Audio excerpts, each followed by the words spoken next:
Hi! Hello! Welcome to Neelamma vlogs. ఈరోజైతే మేము బన్నర్ఘట్ట national park అయితే వెళ్తున్నామండి. ఇది వైట్‌ఫీల్డ్ నుంచి బన్నర్ఘట్ట నేషనల్ పార్క్ 38 కిలోమీటర్స్ ఉంటది. అంటే 1½ అవర్ టైం పడతదనమాట. జూ అంటే మా పాపకి చాలా ఇష్టం. యాక్చువల్‌గా ఇది చిన్నప్పుడు వెళ్ళిందనమాట. ఇప్పటికైతే అంత గుర్తులేదు. అది వెళ్ళింది, చూసింది అనే విషయమే గుర్తులేదు. ముందు రోజు చెప్పాను నేను జూకి వెళ్తాం రేపు అంటే ఎప్పుడెళ్తాం అని చాలా సార్లయితే అడిగింది. ఇదే అండి జూ అయితే జూ ఎంట్రన్స్ అంటే నేషనల్ పార్క్ ఎంట్రన్స్ ఇదే. ఇలా లోపలికి కాస్త కొంచెం దూరం అయితే నడాలన్నమాట. ఇదంతా కూడా ఇందులోనే సఫారీ, జూ తర్వాత బటర్‌ఫ్లై గార్డెన్ అన్నీ కూడా ఇందులోనే ఉంటాయి. అండ్ క్రౌడ్ అయితే కూడా ఈరోజు చాలా అయితే చాలా ఎక్కువుంది. ఇక్కడ ఫుడ్ ఉంటది. తర్వాత టాయ్స్, పిల్లలకి హ్యాట్స్, అవన్నీ చాలా ఉన్నాయి. సఫారీకి వెళ్ళేటప్పుడు పెట్టుకునే హ్యాట్స్ ఇవన్నీ కూడా ఉన్నాయండి. అండ్ నెక్స్ట్ వచ్చి ఫుడ్స్ అంటే బిర్యానీస్, టిఫిన్స్ ఇలాంటివి ఏమీ దొరకవు. జస్ట్ ఫ్రూట్స్ సాలెడ్స్, తర్వాత షుగర్ కేన్ జ్యూస్, సోడాస్, పఫ్ఫులు ఇలాంటివి తప్ప, రా మ్యాంగో ఇలాంటివి తప్ప ఇంకా బిర్యానీలు, దోసలు ఇలాంటివి ఏమీ దొరకవు అనమాట. తీసుకెళ్తే మనం ఇంటి దగ్గర నుంచే ఫుడ్ అయితే క్యారీ చేసుకోవచ్చు. క్రౌడ్ అయితే చాలా ఎక్కువ ఉంది. ఇదివరకు మేము 2 టైమ్స్ వెళ్ళాము. అప్పుడు కూడా మేము వీకెండ్స్‌లోనే వెళ్ళాము. కానీ ఇంత క్రౌడ్ అయితే మేము చూడలేదు. ఈసారి అయితే చాలా ఎక్కువ ఉంది. అండ్ అలాగే ఇదైతే టికెట్ కౌంటర్ అండి. ఇదే ఇక్కడైతే ఫారినర్స్‌కి ఒక కాస్ట్, అలాగే ఇండియన్స్‌కి అయితే ఒక కాస్ట్ ఉంటుంది టికెట్ ప్రైస్. జూకి, సఫారీకి ఒకసారే తీసుకోవాలి. బటర్‌ఫ్లై పార్క్ అయితే మనం అక్కడికెళ్ళి తీసుకోవాలి. అలాగే నాన్ ఏసీ సఫారీ అయితే ఒక కాస్ట్, ఏసీ సఫారీ బస్ అయితే ఒక కాస్ట్ అనమాట. ఇప్పుడైతే మేము సఫారీకి అయితే వెళ్తున్నాము. ఇక్కడ సఫారీ అయితే లెఫ్ట్ సైడ్, జూ అయితే రైట్ సైడ్ ఉంటుందండి. ఇప్పుడు మేము సఫారీకి అయితే స్టార్ట్ అయ్యాము. మధ్య మధ్యలో లొకేషన్స్ అన్నీ నేను మ్యూజిక్ యాడ్ చేసి ఇవ్వాల్సిన ఇన్ఫర్మేషన్ ఏదైనా ఉంటే అది నేను వాయిస్ ఓవర్ ఇస్తాను. అండ్ అలాగే మేము యాక్చువల్గా కార్లో వచ్చాము. సో దానివల్ల కొంచెం మాకు కనిక్షాకి నాకు చాలా కార్ అస్సలు పడదనమాట. సో దానివల్ల కొంచెం చిరాగ్గా అలా ఉంది. మళ్ళీ ఇప్పుడు సఫారీలో కూడా వ్యాన్ కానీ బస్ కానీ ఉంటుంది. అదే ఎలా అని ఆలోచిస్తున్నాము. ఇక్కడైతే టికెట్ చెక్కింగ్ అయితే అయ్యింది. ఇప్పుడు మేము సఫారీకి బస్ దగ్గరికి అయితే మమ్మల్ని తీసుకెళ్తున్నారనమాట. అండ్ ఎస్, ఇవే అండి ఆ బస్సు. ఒకటి ఫిల్ అయిన తర్వాత ఒకటి ఫిల్ అయిన తర్వాత ఒకటి మాత్రమే తీస్తారు. ఇప్పుడైతే మేము అందరం కూడా బస్సులో అయితే ఎక్కి కూర్చున్నాం అనమాట. బయట అయితే క్లైమేట్ చాలా చల్లగా ఉంది. ఎండ అయితే లేదు. అంటే ఎండ ఉన్నా సరే పర్వాలేదు, అంత వేడైతే ఏమీ లేదు. ముందు రోజులంతా కూడా చాలా వేడిగా ఉంది. ఆ రోజు ఎందుకో చాలా చల్లగా ఉంది. చూసారా లొకేషన్ ఎంత బాగుందో అసలు. బయట క్లైమేట్ కానీ, ఈ లొకేషన్ అంతా సఫారీ అంతా కూడా ఇలానే ఉంటుంది. అండ్ ఇది వచ్చి బటర్‌ఫ్లై పార్క్ అనమాట. దీన్ని మళ్ళీ నేను చూపిస్తాను. యాక్చువల్గా ఆ వీడియో కూడా ఇందులోనే ఇంక్లూడ్ చేద్దాం అనుకున్నాను. కానీ ఏంటంటే వీడియో లెంతీ అయిపోతుంది, బోర్ కొడుతుంది. మళ్ళీ ఈ వీడియోలో ఉన్న పార్ట్స్ ఏవైనా తీసేయాలి, లేదు అంటే ఇన్ఫర్మేషన్ ఏదైనా ఉంటే చెప్పకుండా ఆగిపోవాలి. మళ్ళీ ఎడిటింగ్లో చాలా వరకు తీసేయాల్సి వస్తుందని చెప్పి నేను బటర్‌ఫ్లై గార్డెన్ అయితే ఇందులో ఇంక్లూడ్ చేయలేదు. నేను తర్వాత అయితే బటర్‌ఫ్లై గార్డెన్, జూ కూడా నేను మీకు చూపిస్తాను. ఇది వచ్చి సఫారీ గేట్ అనమాట. ఇక్కడ నుంచి గేట్ తర్వాత నుంచి మనకి సఫారీ అనేది స్టార్ట్ అవుతుంది.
ఇక్కడ ఒక జోన్ నుంచి ఇంకొక జోన్కి వెళ్ళేటప్పుడు, అంటే ఒక జోన్ అంటే ఇప్పుడు ఎలిఫెంట్ జోన్ నుంచి బేర్ జోన్లోకి వెళ్ళినప్పుడు, బేర్ జోన్ నుంచి టైగర్ జోన్కి వెళ్ళేటప్పుడు మధ్య మధ్యలో గేట్స్ అయితే ఉంటాయన్నమాట.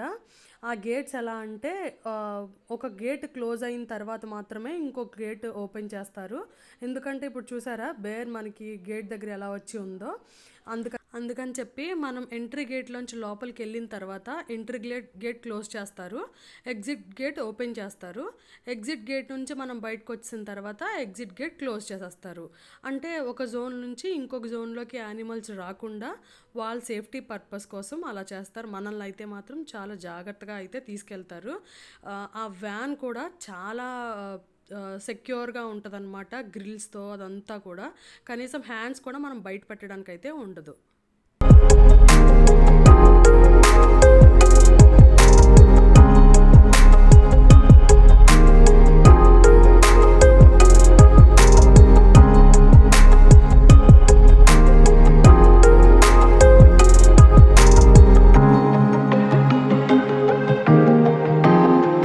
చూసారా మనకి ఎంట్రీ గేట్ దగ్గర ఒకరు, ఎగ్జిట్ గేట్ దగ్గర ఒకరు ఉంటారు. బస్ పాస్ అవగానే వాళ్ళు వెంటనే క్లోజ్ చేసేస్తూ ఉంటారు.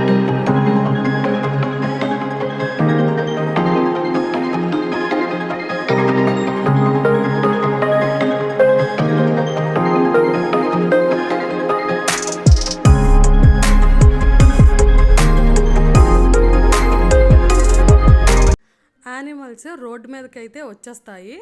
అలా వచ్చినప్పుడు మనం కంపల్సరీ వెహికల్ని అయితే ఆపాలి. దానికి మనం హార్న్ కానీ ఏమి కూడా మనం చేయడానికి లేదు. అలాగే అరవకూడదు కూడా. లోపల మనం వ్యాన్లో ఉన్నంతసేపు చాలా సైలెంట్గా ఉండాలి. అలాగే యానిమల్స్ని చూసినా సరే మనం అరవకూడదు. అవి వస్తున్నప్పుడు హారన్ సౌండ్స్ కానీ, లేదంటే అవి పక్కన ఉన్నా సరే మనం ర్యాష్గా వెళ్ళిపోవడం కానీ అలాంటివి చేయకూడదు అనమాట. అది పక్కన ఆగిన తర్వాత మాత్రమే, అది సైడ్ అయిన తర్వాత మనం స్లోగా అయితే మూవ్ అవ్వాలి.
అండ్ ఎస్, ఇక్కడితో సఫారీ అయితే క్లోజ్ అయిపోయిందండి.